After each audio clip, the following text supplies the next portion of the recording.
People are not looking for a performance. They're looking for help. Just communicate to people that you can help them. And then if you feel that the technology is too overwhelming, well, then you can make accommodations based on the things that stress you out. What we tend to do is we get up to like the content creation gate and we go, nope, can't go in because I have a problem, instead of looking for a solution to the problem. And typically the solution to your problem is probably a YouTube video that someone else created. Hey there, you're listening to the Priority Pursuit Podcast, a podcast dedicated to helping small business owners and leaders define, maintain, and pursue both their personal and business priorities so they can build lives and businesses that they love. I'm your host, Victoria Rayburn, and today, guys, I want to kick off with a question. What would your life look like if you only had to work 20 hours a week? Could you maybe spend more time with your family, actually read books for fun, sleep a full 8 hours? I know that for a lot of you, like that doesn't happen very often. Maybe get to the gym on a regular basis, pursue hobbies. You know, what's a hobby? Some of you are asking, or just be more present. For a lot of small business owners and leaders, the thought of only having to work 20 hours per week sounds too good to be true and entirely impossible. But this is exactly why I am so excited to have LaShonda Brown on the show today. LaShonda teaches service providers how to work less and live more by leveraging something that, you're probably thinking is a little scary, but technology and YouTube. Honestly, there's so much I could share about this incredible woman and business owner, but I'm going to stop gushing and let her share more of her story because I know it's going to resonate with so many of you. LaShonda, thank you so much for joining me today. I am just really pumped for this conversation. I'm really excited too. And honestly, I keep forgetting that it's so strange that I only work 20 hours. So when I hear someone else say it, I'm like, oh yeah, that does sound crazy, but it does work. So I'm really excited to talk more about it. Yes. And I mean, I can tell you like from the tree frog side of things, it's like, we work specifically with small businesses and it is totally normal for us to start our workday. And some of our clients have emailed us at 2 a.m. So yes, very foreign for a lot of people, but you make this so approachable. So again, super excited about this conversation. So LaShonda, before we do dig into all things tech and YouTube and how to actually, work less and live more, would you mind introducing yourself, share how you serve small businesses, and then also why you're so passionate about teaching service providers how to work less and live more? Because I know that your story is just going to resonate with so many people. Well, hi, everybody. My name is LaShonda Brown. I am a tech educator, a YouTube coach, and a speaker. And I'm passionate about teaching service providers how to do this because I know what it's like to not do this. I remember there was one point during the pandemic, I looked around and I had 5 jobs.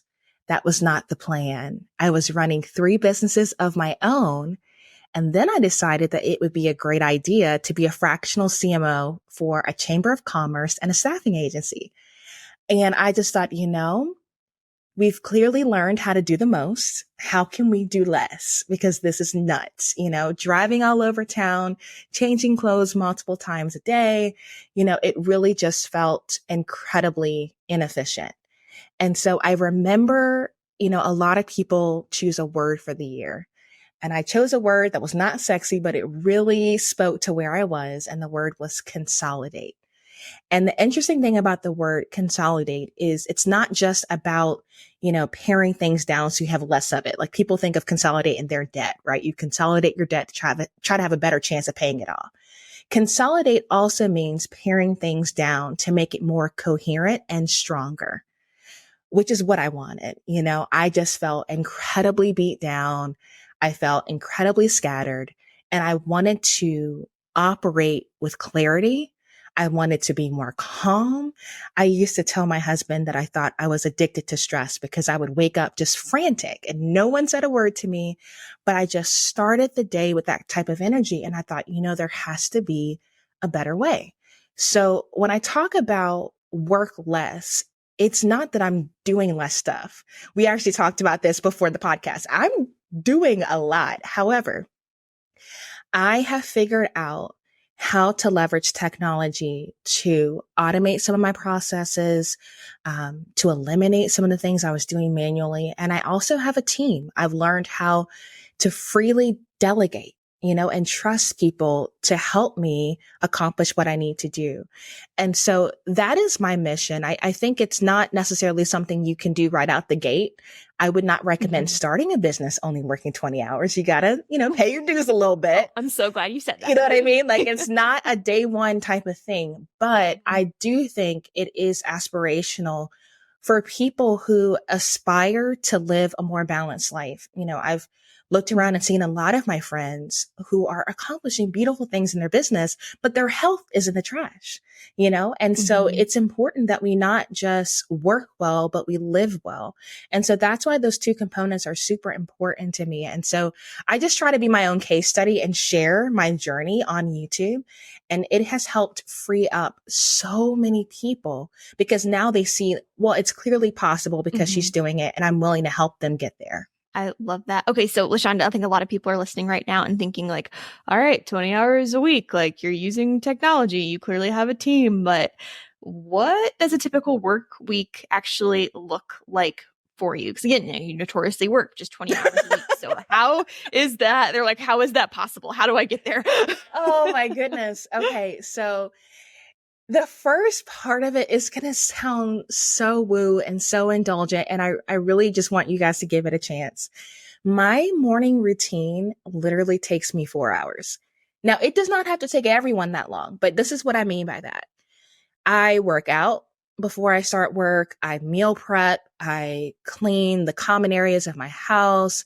I do my gratitude journaling and pray and devotional and get dressed and all these things. And so the first 4 hours of the day, there's a few minutes for morning social is what I call it, just to like quickly check notifications and post something. But by and large, the first 4 hours of my waking hours in my day involves me pouring into myself. And I know that that's a privilege. I know that everyone can't do that. However, I will tell you, even if it's 2 hours, right? It makes a world of difference because when you start your day frantic, just going, oh my gosh, I've got all this to do. You carry that with you the entire day and people are paying for you to show up as your best self. So give yourself that chance to show up as your best self. And then 10 o'clock is when I start and I end my day at 3 o'clock, Monday through Thursday. And then I'm done. And I think the biggest component to that is telling myself it's okay to stop because I love my job. I genuinely love what I do. So it's very tempting for me at 2:45 to be like, oh, I got an idea for a carousel post. Or, oh, I got an idea for an Instagram reel or short or whatever.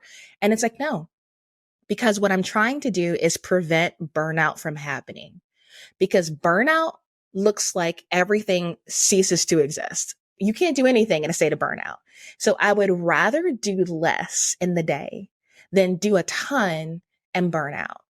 And another app that I have found to be so helpful for deep focus work is a new tech startup called Groove. And I think for small business owners, especially those operating an online business, I would highly suggest this because there's so much time spent in front of the computer and not talking to real people, right? So much of what we do involves screen time that we are not interacting with people because we don't have coworkers. And so essentially, Groove provides virtual coworkers for you all around the world. When you need to get some stuff done, you just start a Groove. It notifies the community and up to 3 people pop in and you tell them what you intend on doing for 50 minutes. And then it goes to like a little text chat. And what's great about that is that sense of accountability is super helpful to help you stay on task and not wander. But then when you get back on and you say like, hey, I actually got it done, then there's that sense of camaraderie and community that I didn't realize I needed. My job involves me talking to a camera a lot. And so I spend so much of my time talking to myself that just to have someone talk back, it makes everything so much easier to do. And so I would say if you are a small business owner who spends a lot of your time isolated, leverage something like Groove to help you to have, chosen coworkers who can give you that accountability, give you that community, and it will help you get more done in less time. And so that's one of my top hacks, is just being honest with myself and saying, no, I need a little bit of accountability. I need someone calling me out saying, you said you were going to do this. Did you get it done? And it's just been wonderful. And I've been using it since they were in beta, and it has really changed my perspective on work. So that's just a little insight into how I do it. But at the end of the day, you need to have a mindset of just self-awareness that I'm constantly doing it and checking in. Like, did that actually work? Would I prefer to work out in the evening or what have you? So do what works best for you, but just constantly check in and make sure that what you're doing is actually serving what you're trying to accomplish in your business. I love that. And LaShonda, just for those wondering, because if you're like, your workday is ending at 3, I'm sure they're thinking like, okay, like what does she do in the evening? If she's already worked out and meditated and everything else. We are, you know what? I spend a lot of time caring for other people. I have a lot of friends who are first time mamas. I hold babies while moms shower. I grab groceries, run errands while everyone else is at work. I have plenty of things to do. Trust me. Yes. But I will say it is even quicker to do your errands when you run your errands while everyone's at work. So you're not spending your Saturday doing your grocery shopping or spending your Saturday, buying on things you need. I can spend my Saturday resting and reflecting and recharging, which again helps prevent the burnout, which means come Monday morning, I'm excited to get on YouTube Live and talk to my community. So it all works together. But yeah, I spend a lot of time caring for other people in intentional ways in person. So that doesn't really make it on Instagram very much. The board game nights don't usually get documented. But I definitely have a good balance between online and offline. My friends didn't ask to be internet personalities, so I try to keep that stuff to myself. But I really do love it. And so I think after, over 10 years in business, I can definitely say, like, this is what I was working for. All of those years of 40 to 60 hours a week, the 2 a.m. emails, it really prepared me for this season. And I'm really, really enjoying it and doing everything I can to teach other people how to do it. I love that. And I mean, I love too that, because you have these boundaries in place, you've really freed yourself up to serve others well. I think a lot of small business owners, it's like, they're just trying to grapple for any time to go to the gym or whatever else, like let alone being there actually for friends and family and being able to have that servant heart. And so I just love that. Oh, that is how you've built your life and how you've built your business. So, LaShonda, just so we kind of have a, clear definition for the rest of this conversation, can I ask, productivity is obviously a topic that you regularly discuss with your audience, both on, YouTube and Instagram and all the places. So again, just so we have a clear definition, what does productivity mean to you? I think productivity means getting done what you need to in your life and your business in the least amount of time possible. Simply. Hey, the least amount of time. I like the concise answer. Because I think a lot of times people think it's like how much you can fit in a day or how much you can organize your items. And like, if you're not getting faster at the tasks that you do in your business, then I wouldn't call that productive. Like, you might be accomplishing things, but I wouldn't label that as productive. So for me, it's like, if you look at a process and you go, okay, I do the same thing every Monday at 10 o'clock. How can I make that a little bit more efficient, a little bit faster, a little bit more polished? That's someone who has a mindset of productivity, not someone who's just cramming their calendar full of all these things. And I say this all the time, wearing their busyness like a badge of honor. Like, that is not what we are after. You're not impressing anyone by having no margin in your calendar. Productivity is about less, not more. Man. And I love, that was really even a productive, efficient answer. It was just really concise.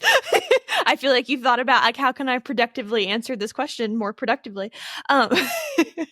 Yeah, you talk on YouTube enough and you start to realize people like the concise answers. Oh yeah. Yeah. Absolutely. Absolutely.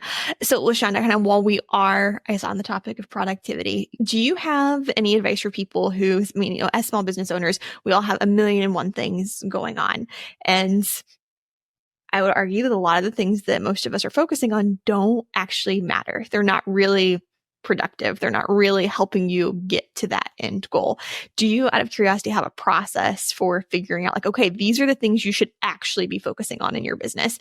Because, it's like with technology and everything else, there are so many things that you can make happen faster, but there are some things that like maybe they just don't need to be on your schedule at all. So out of curiosity, what advice do you have for your students in that regard? Well, it goes back to that mindset of taking an audit of your life, right? You have to slow down long enough to really think through, like, what am I doing? What am I actually doing? For many of us, you can look at your calendar to get an idea.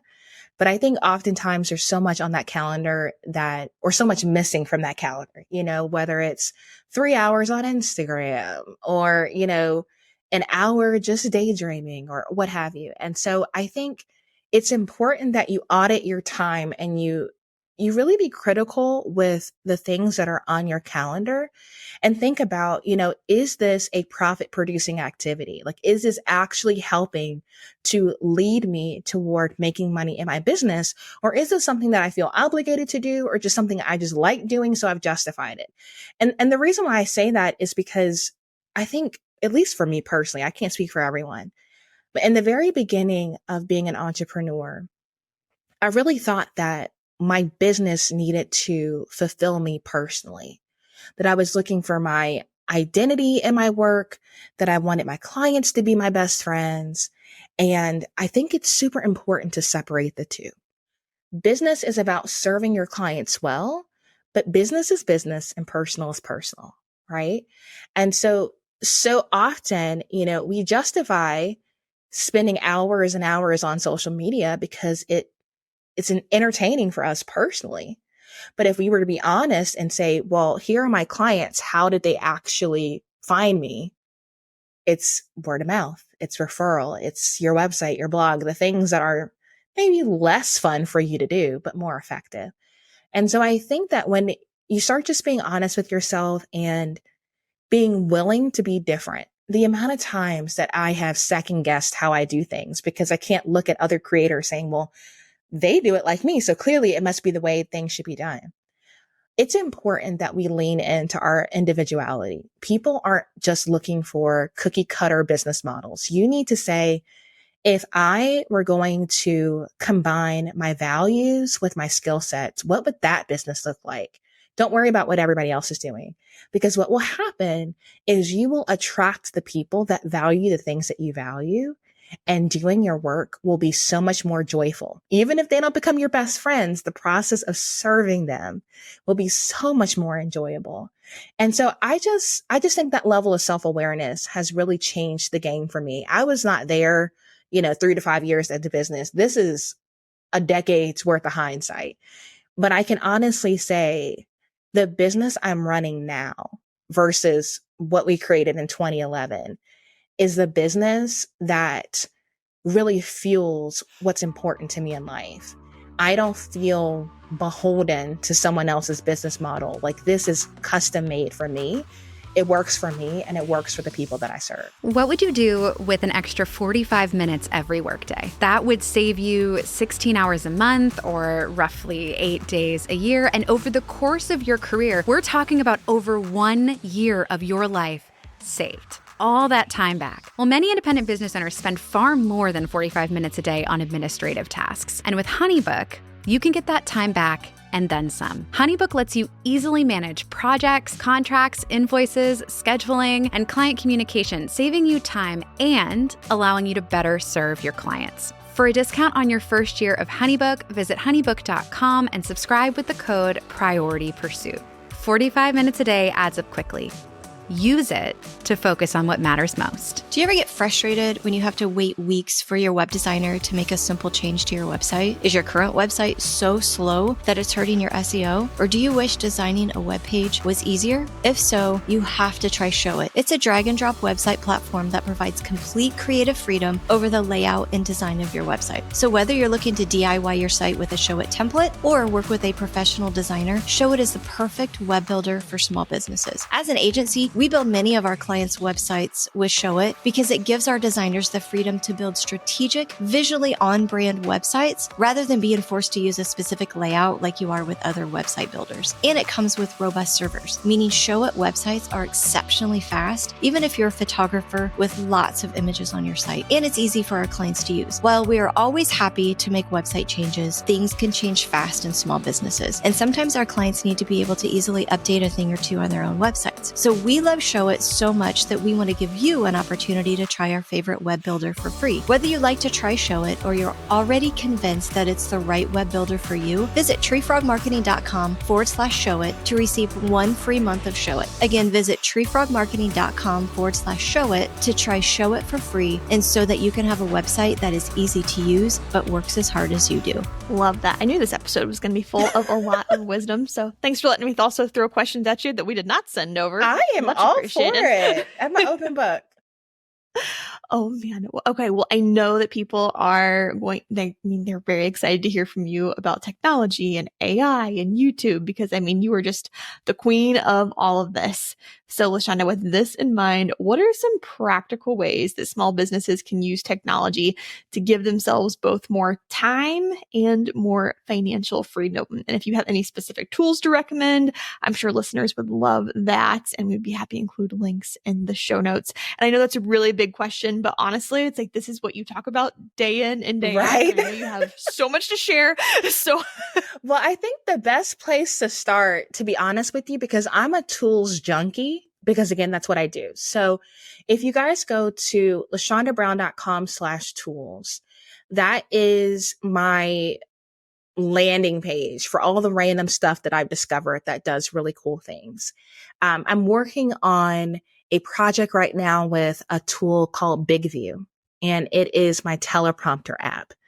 And when I tell you, I am like addicted to this app because I can use it on my desktop and I can use it on my cell phone.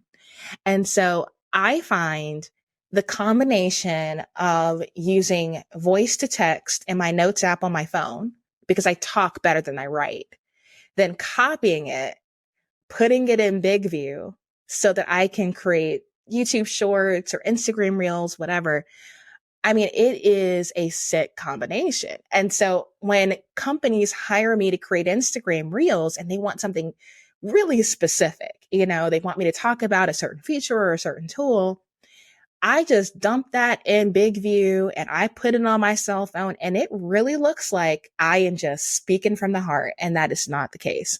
I'm reading a teleprompter and it is speeding up the amount of time it takes for me to film. And it really helps my confidence because I know what needs to be said is going to get out. So BigView is definitely one that I'm loving. There's another new app called Async, which is really wild. If you are a voice note person, Async is a voice note app. And what it does is it allows you to send voice notes to really anyone with an email address. And what it does is it transcribes what you say. It gives you a TLDR at the top, and it allows them to respond with either text or another audio message. I was finding that so many of my meaningful interactions with people was happening in the DMs on Instagram via voice notes. And I'm like, I can't keep track of that. Like, I can't remember half of what I did on Instagram, where to find it. All of that stuff is hard to find because I don't go to Instagram for business stuff. So using Async allows me to send the voice notes, but it consolidates all of that in one spot. And I love that. And I think, oh my gosh, there's just so many. But those are just two examples. I think the third that was a game changer was ManyChat. ManyChat is an autoresponder for comments or DMs on Instagram. And because Instagram was a time suck, I was like, how can I increase engagement, provide value, but not have to be in this app all day. And at this point, every single post that I make has an autoresponder to the comments to engage with my audience. So I post it and I'll walk away. And my account has grown by hundreds of users a month or followers. And it keeps me from wasting time in Instagram responding to comment after comment after comment. So, I mean, those are just 3 examples. But like I said, like I added that tools page to my website because I get this question all the time. Like, what's your recommendation for something to transcribe? What's your recommendation for XYZ? And so I just needed one place to send everyone and say, hey, these are things I've tested. These are things I use. I love them. Check them out. And what's phenomenal about that is 90% of those links are affiliate partners as well, because the tech companies see the value in me sending them customers. And so a huge portion of my income literally comes from being the hype woman for tools I'm using and connecting the customer to the tool. And so it allowed me to not even charge people my first year doing YouTube full time. I just made content and I paid my bills. It was just this magical scenario. And so if you have not seriously considered YouTube, I am an evangelist for YouTube. Like, if you are making video content anywhere else, just post it on YouTube as well. I have a friend that has a YouTube Shorts only YouTube page and has over 300,000 subscribers. So this notion that you have to do feed videos that take all this time that you're not prepared for, things have changed. Give YouTube a try. And that's my TED Talk. I love that. If it's okay, let's dive a little bit more into YouTube. Yeah. Just in that, I think a lot of small business owners, it's like, it's like when YouTube really became a thing. I mean, I think you and I are about the same age. It's like it used to be like hilarious videos, and that's what we looked Cat at in middle school and high videos, school. Yeah, dumb stuff. exactly. Yeah. Yeah. Not to say that, cat videos and like Charlie bit my finger isn't still a good time, but I think a lot of small business owners, especially service-based small business owners, struggle with like, okay, how the heck do I actually use this for my business? So could you, and again, I know you have so much information you could share about this, and you specifically coach your students on how to make YouTube part of their business, but could you just kind of walk us through, like why small business owners should really consider making YouTube part of their marketing strategy? And then also just like the surface level, this is how you go about it. So the reason I always beat them on Instagram, but I just feel like they're an easy target. The reason why Instagram is so draining as a social media platform is it is designed to be a megaphone. You're creating your content and you're screaming out to the Instagram universe, come, like my content, follow for more. However, YouTube is a telephone. It's two-way conversation. The user types into the search bar how to change a tire. And then your video pops up if your SEO is good, which is a whole nother conversation. But your video pops up. They don't have to know who you are. They simply are problem aware and they're like, I need to fix this problem. I just need somebody. I don't care if it's some random guy in Utah. Like, I just need to learn how to change a tire. And they look on a thumbnail that looks like, okay, that looks like what I need. That title, that's about what I'm looking for. They click, they play, and it's over. YouTube is generating that traffic for you. YouTube is bringing you people who are aware that they need help, and they're offering you up as a solution. Versus Instagram, where you got to educate people on the fact that here's the problem. Here's a solution. And here's why you should pick me to provide that solution. And the path to money is so long. It's so very long.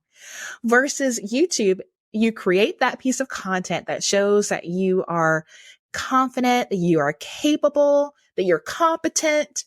And then all they have to do is scroll down and click on the link under the video. You can't even click on the link in an Instagram post. So if someone wants to immediately respond because they liked what you have to say, they want to work with you, you have to send them on this wild goose chase to get them there. And you have to use either third-party apps or at least like a landing page with all the buttons. And it's just a lot. And so I tell people like, yes, the path to creating that content might be a little bit longer than a reel. Maybe, because I think reels are pretty involved. So the path might be a little bit longer, but the shelf life, I have videos that are 4 years old still making me money. When you create an Instagram post, it might get 2 weeks if you're lucky. And so when you're talking about working less and living more, you have to do something to generate leads in your business. You can't just sit around. If you build it, they'll come, right? But if you can leverage the second largest search engine owned by Google to drive leads to your business, then you can create the content and just wait for the traffic. And to me, that allows you to operate out of a mindset of service. And it takes the stress out of content creation because all you have to do is give value and make it very clear how people can hire you. Yeah, so very much a long-term strategy. And I mean, our regular listeners know that, heck, I am very passionate about SEO for the same reason. I mean, yes, you make something once and, you continue to reap the benefits of it. And it's a really great way to get your products, your services, your content in front of people who are actively looking for what you have to offer, which, marketing really doesn't get any more strategic than that. So LaShonda, if somebody is listening and thinking like, okay, obviously YouTube, I should figure that out. Do you have any advice for them, especially in that I think that something like things that prevent people from getting active on YouTube and making that part of their marketing strategy is like, one, the tech of it all. They're like, oh my goodness, like how the heck, like I'm not a videographer. I don't have an in-house videographer. Like, oh my goodness, like what if this isn't perfect? So yes, from the tech side of things, and then also just again, going back to the perfectionist ideas, I think that a lot of small business owners are overachievers. And when you are an overachiever, a lot of times you can get stagnant because you don't want to release anything until it's 100%. It's absolutely there. Do you have any advice for anybody who has all these anxieties right now? Well, I'll tell you right now, I literally just hit publish on a video that I knew probably had one glitch in it. Like it didn't have it when I previewed it, but when I looked at it on YouTube, I'm like, dang it, I think there's a glitch there.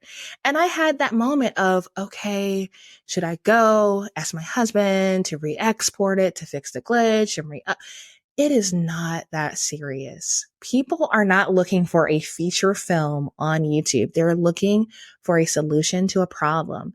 And what I try to explain to adults is the children on YouTube understand this. They will sit on their floor and they will talk to the camera about whatever in the world that they're interested in. No editing, no frills, no thrills, and they are making money just talking. And so I think the older we get, the more pressure we put on ourselves to perform. And people are not looking for a performance. They're looking for help. Just communicate to people that you can help them. And then if you feel that the technology is too overwhelming, well, then you can make accommodations based on the things that stress you out. So maybe it's, I don't feel like I'm a good speaker, but I'm a good writer. Use a teleprompter. There you go. Or I am really good in front of an audience, but I'm really bad when it's just me. Then go live and engage with the comments. Or you say, oh, well, I'm not really good at editing and I don't have money for an editor. Well, then you can use an app like Tella, which makes it really easy to edit your own videos. And so I think at the end of the day, what we tend to do is we get up to like the content creation gate and we go, nope, can't go in because I have a problem, instead of looking for a solution to the problem. And typically the solution to your problem is probably a YouTube video that someone else created. That's the beauty of the platform. Even if you're like, how to do YouTube, you can YouTube how to do YouTube. You know what I'm saying? So there really is no excuse. And I will say this too. This is a big thing I get. Well, I don't like being on camera. I don't like showing my face. First and foremost, you're going to probably have to get over that at some point because people buy from people, not from voices. However, When I started YouTube, for years, I never showed my face. My background's theater. You would think, oh, because you've been on stage, like you'd be fine.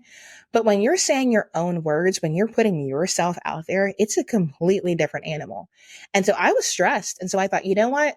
I will just do a screen recording and do a voiceover. And I would get compliments on my voice and all of that. And it was fine. So even if you don't want to show your face, you can still make a YouTube video.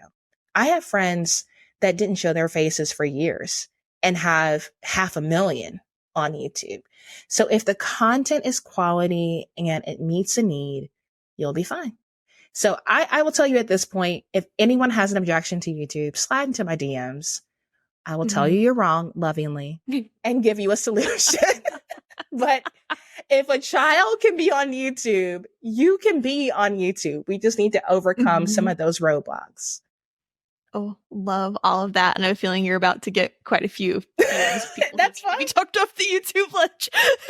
I'll probably respond with like an async, but yes, happy to do it, happy to help. And honestly, that's why I had to add coaching back into my business. Years ago, I was a marketing consultant when I was like in my fractional CMO phase of life and Squarespace top level designer and all of that life.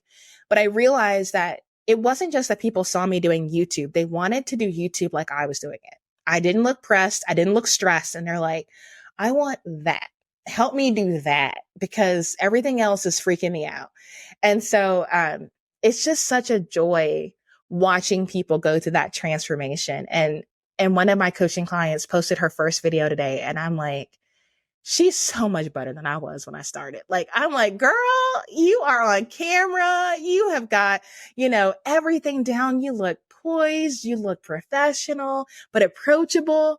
And so it made my heart so happy to see that all of my like struggle bus moments of the past help somebody else out moving forward in their business. So, be encouraged. Your first few videos are going to suck, but you'll never get to good videos if you don't post today. Love that. And, she showed up nice and polished because, she invested in education with you first. And yes, the importance of investing in education and people who know what they're doing, that is a conversation for an entirely different day. Now, LaShonda, that would be a really beautiful place to wrap up this conversation, but I am going to just pitch one more YouTube question your way, if that's okay, before. Totally fine. Let's hear it.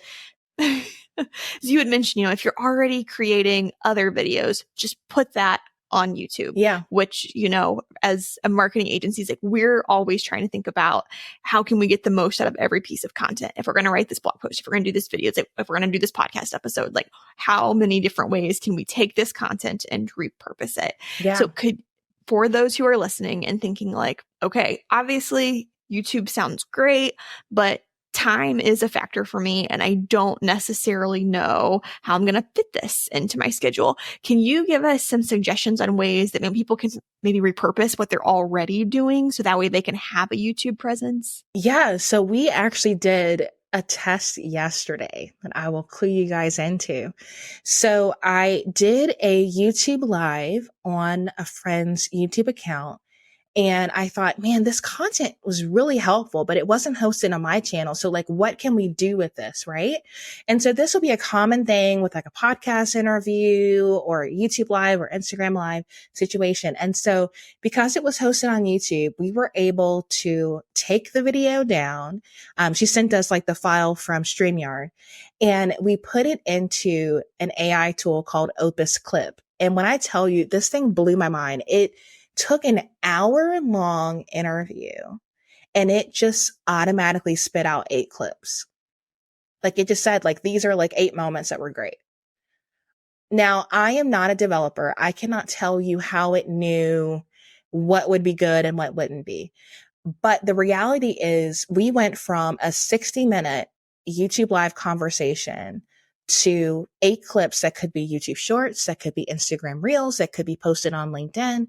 And so what I like to encourage people to do is think about YouTube as that top of funnel for content creation. I tend to go live on YouTube because then I don't have to edit it. So I'll go live on YouTube. And then from that YouTube live, I've got ideas for Instagram posts, for LinkedIn posts, for reels, for shorts. And so I get on Mondays at 10. I do my hour of content creation, and then I'm done for the week because I've started with YouTube at the top. It's harder to go from short content to long form. It's incredibly easy to go from long form to short. And so that can turn into a blog post. It can turn into a podcast episode. It can turn into whatever you want. So I tend to encourage people to factor in some type of live content creation into their content creation calendar, because it allows you to engage with your community in real time, but it also takes the pressure off of editing. You just need the ideas out there. And then from there, you can repackage them to fit whatever platform you need to be on. Perfect. Oh man. Well, we could talk about this for hours and hours, but thankfully, I know that you have so many resources available for small businesses online. So LaShonda, where can people find you, connect with you, and learn more about the many resources you offer and the ways you serve small business owners and leaders, including your YouTube coaching program? Because now that you've sold everybody on the fact that like, yeah, they need to be on YouTube, they're like, all right, girl, like, how do I do this? I'm coming.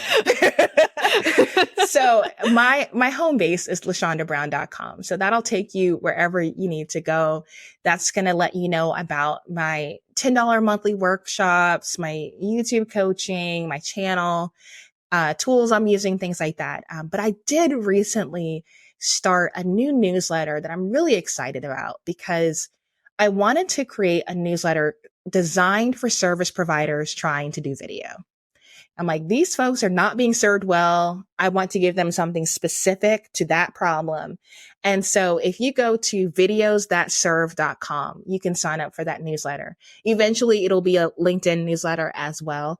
But I think that's going to be so much fun to help service providers like overcome that overwhelm and to be able to have this place they can go back to for practical, tangible advice. You can consume it in 5 minutes or less each week. But I think that's going to be a really helpful resource. And I think it adds something that I didn't have before. So LaShondaBrown.com, videos that serve for my newsletter. And then obviously Bootstrap Biz Advice on YouTube for all the things. I now have 260 videos, which is insane. But I am so excited about having this collection of content that can help you with so many different tools. And you know, I do tutorials, but they're not like driver's ed videos. So you won't fall asleep and you'll walk away excited to do the work. So I encourage you to go find me on the internet. And I'm happy to help any service provider who's looked at their life and said, you know what? I've done the most. I need to do less. I'm willing to help you. Just come find me. LaShonda, thank you so much for this conversation. Guys, go to her YouTube channel, subscribe, check out all the resources and things, and we will be sure to post all of this information in the show notes so that you can find it, you know, productively. I think that's the right word after this conversation.